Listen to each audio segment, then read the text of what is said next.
çadır daha olacak.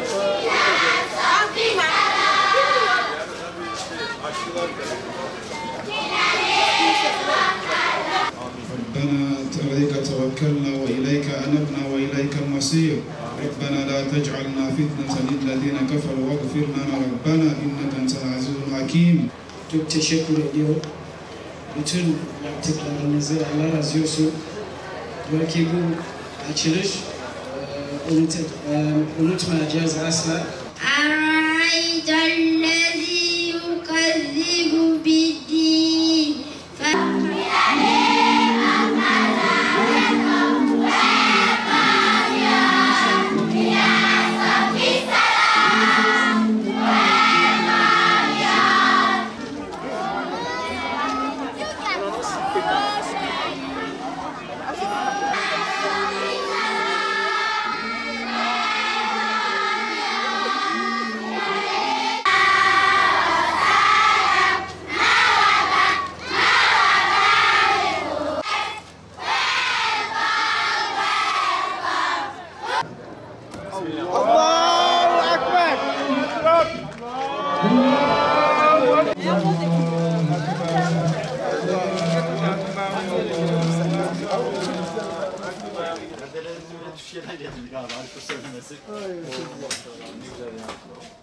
Çok güzel.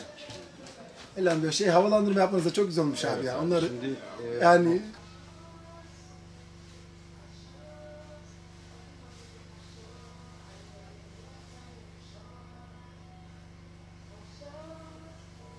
You know, say anyone that too much time in the area or something like that, they walk.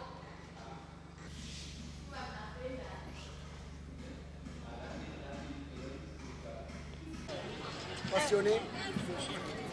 Fatma.